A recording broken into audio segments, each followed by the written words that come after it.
Imagine a world where your electricity bill is zero.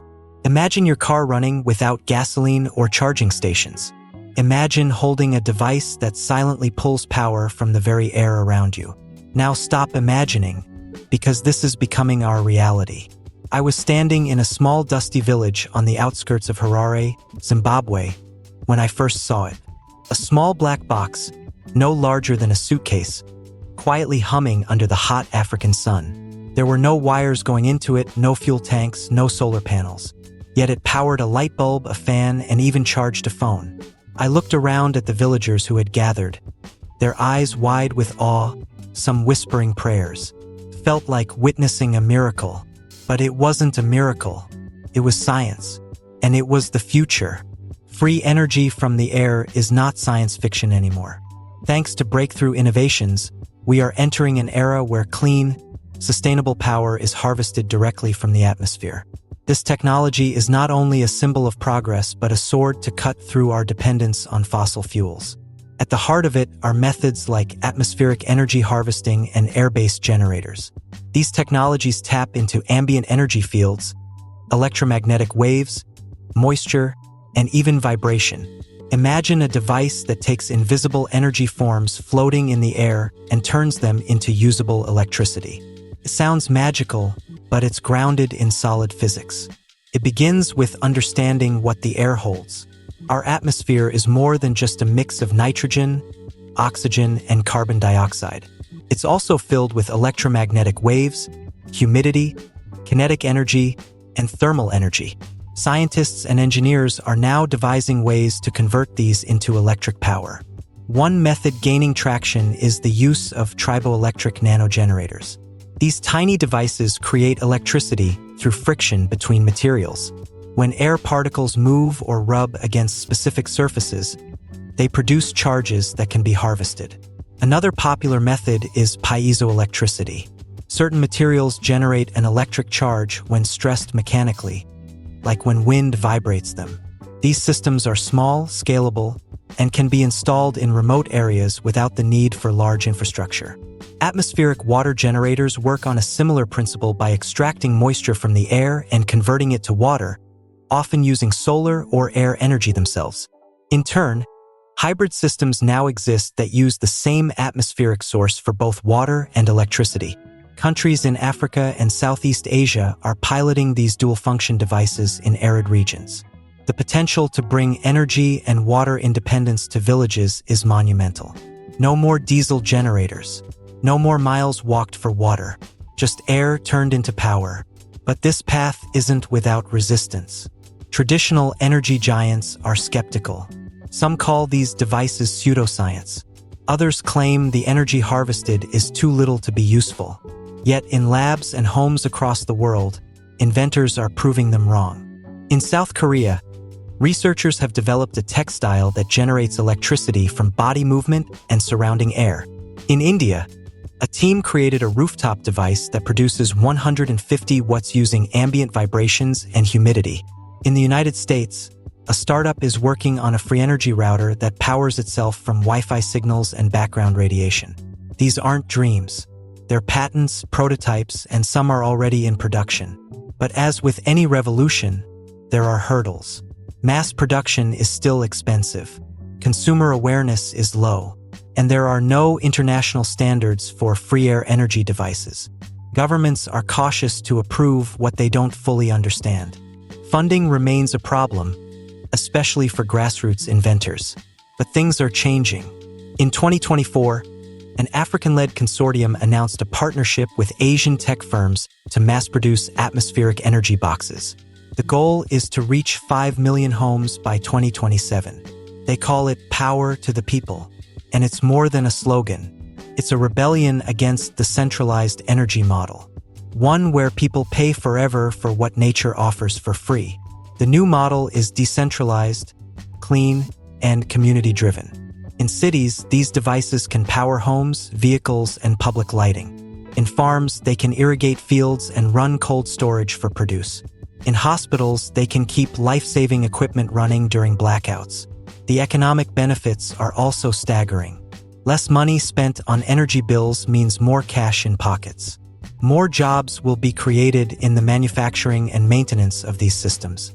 And perhaps most importantly, we take a giant leap towards sustainability. Air energy leaves no carbon footprint. It doesn't pollute. It doesn't require extraction, combustion, or shipping. It is truly the most democratic form of power, because air belongs to everyone. That's why innovators, from African villages to Silicon Valley labs, are racing to perfect it. Some are using graphene-based materials to increase conductivity and efficiency. Others are integrating AI to optimize collection patterns based on weather data. Still more are developing wearable tech that runs purely on ambient air movement. And what we're seeing is not a single invention, but a whole ecosystem emerging. An ecosystem that values sustainability, independence, and human ingenuity. In the next section, we will dive deeper into the scientific breakthroughs, address the remaining obstacles, and witness how this revolution is already touching lives. Because the future is not only coming, it's already in the air, and it's free. Let's begin by understanding the invisible forces that make air energy possible. The air is a dynamic medium filled with movement, particles, and radiation. It's a conductor of electricity, a carrier of moisture, and a storehouse of thermal fluctuations. Scientists are learning to tap into these phenomena using increasingly precise tools. At the core of this transformation are sensors and converters, devices that detect electromagnetic radiation, like radio frequencies or microwaves, and turn them into power.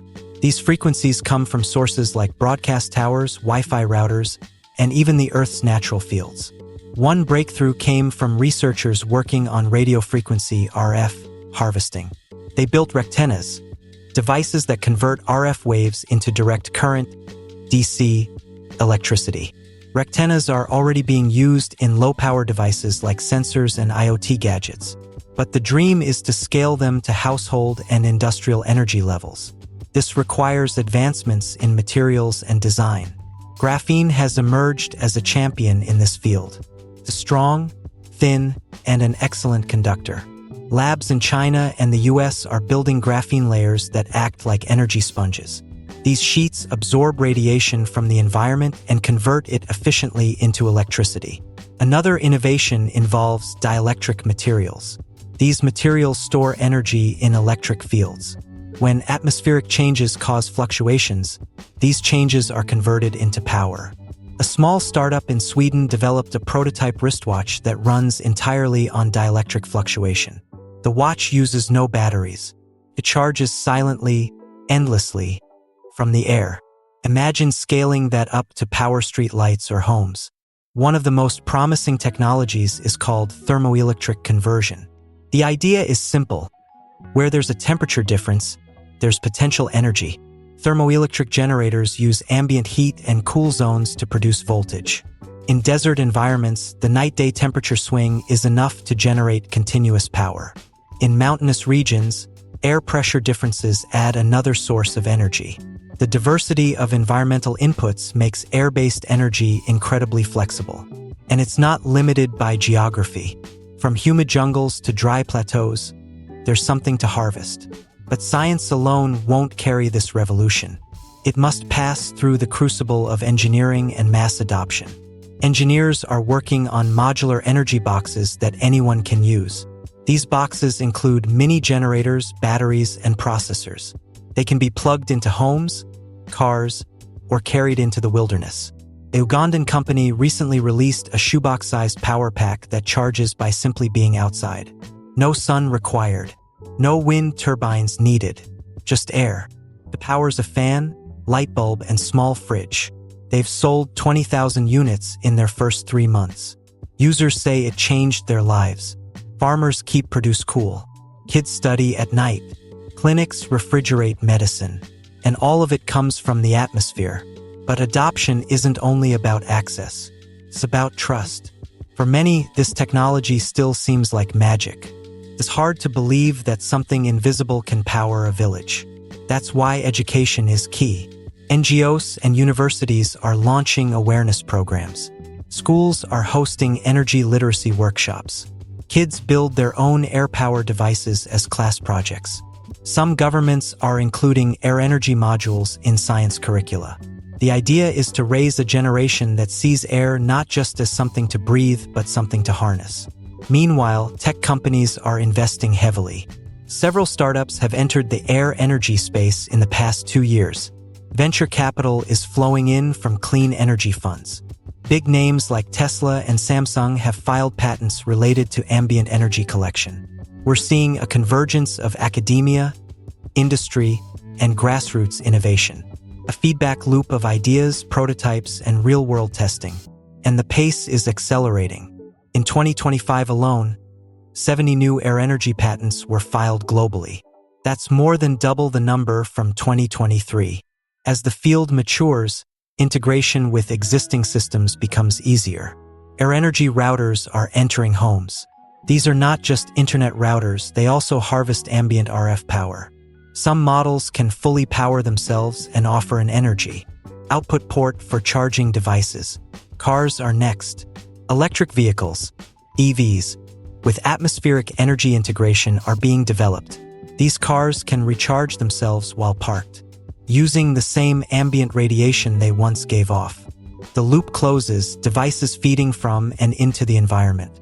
Airports, data centers, and smart cities are starting to plan around these ideas. Urban buildings with triboelectric tiles. Roads embedded with vibration harvesting modules. Even clothing that powers wearable tech from movement and surrounding energy. And yet, for all this promise, skeptics remain. They warn of interference with existing systems, of unknown long-term effects of continuous energy harvesting.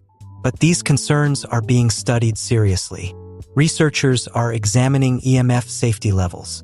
Regulators are drafting guidelines. Ethical panels are forming.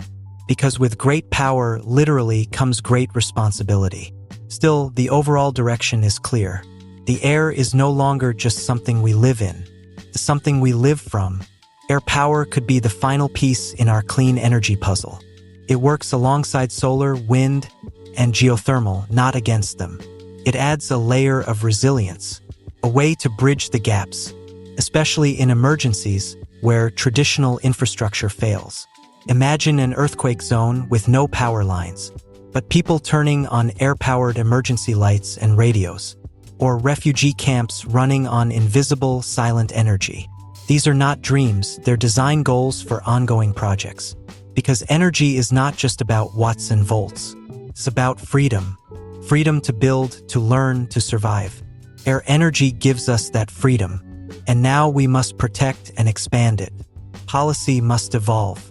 Grants and tax breaks must support innovators. International partnerships must be formed. The open source community must be involved. Transparency is key. So is security. Because if energy becomes too easy to produce, it could be misused. That's why education and community engagement are vital. The people must own this revolution. From the desert edges of Mali to the suburbs of Jakarta, air energy belongs to everyone. Let's celebrate its pioneers. Maxwell Chikumbutso in Zimbabwe, Jinsu Park in South Korea, Lakshmi Rao in India, and thousands more working silently to change the world. This is not about replacing fossil fuels with another centralized monopoly. It's about decentralization, about local power literally. Every home a power plant, every breath an opportunity. That is the vision, and it is becoming real. So let us support this future. Learn about it, talk about it, invest in it, demand it, because the future is here, and it's in the air. Thank you for watching. Join the air energy revolution. Be part of the change. Share this video. Subscribe for more stories on tomorrow's world today. And remember, the most powerful force may be the one you can't see, but choose to believe in.